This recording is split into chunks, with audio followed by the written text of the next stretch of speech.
आप सबका बहुत बहुत धन्यवाद कि आप सब ने मुझे मौका दिया, मुझे इस मंच के लायक समझा, उसके लिए आपका हार्दिक अभिनंदन। जूही चावला जी यहाँ पर बैठी हैं, मैं इनका बहुत ही बड़ा फ़ैन हूँ। मेरी वाइफ उनकी बहुत बड़ी फ़ैन है। तो मुझे मौका दिया कि मैं रूबरू उनके सामने यहाँ पर मंच पे खड़ा होकर कुछ बोल सकूँ, इसके लिए आप सबका बहुत ही बहुत धन्यवाद। Thank you.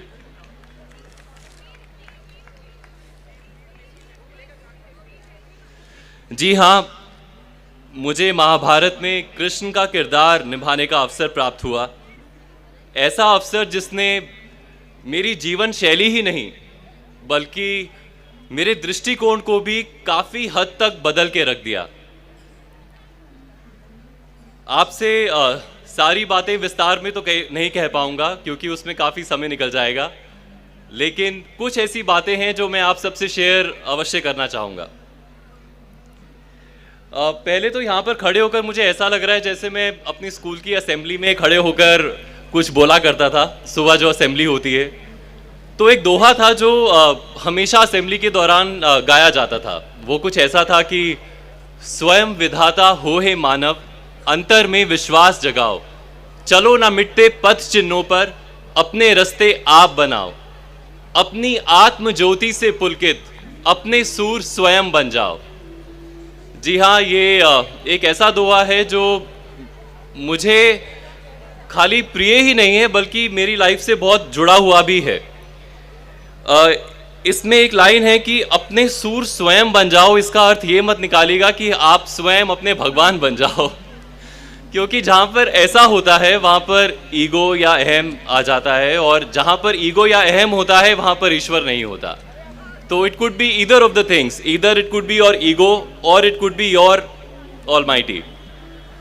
सो महाभारत करते हुए एक पर्टिकुलर क्वेश्चन मेरे दिमाग में कई बार आता था कि आप मंदिर में चले जाइए या भगवान की कोई मूर्ति देख लीजिए, पेंटिंग देख लीजिए, कैलेंडर देख लीजिए, हर जगह आपको कृष्ण भगवान स्माइल करते हुए दिखाई अवश्य देते हैं कि उनके मुंह पर वो मंद मंद मुस्कान ज़रूर होती ही होती है।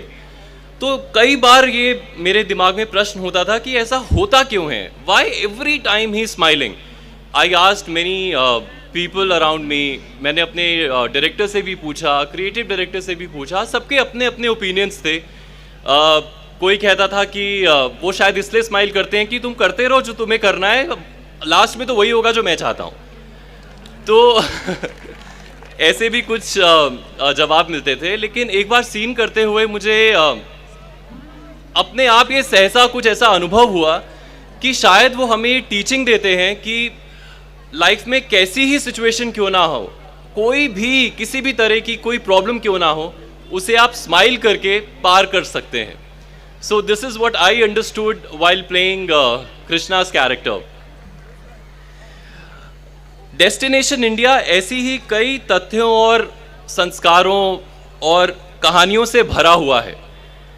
हमें चाहिए कि हम उसका मूल्य समझें, उसे सम्मान दें और कहीं ना कहीं इन सबको अपने जीवन में उतारें।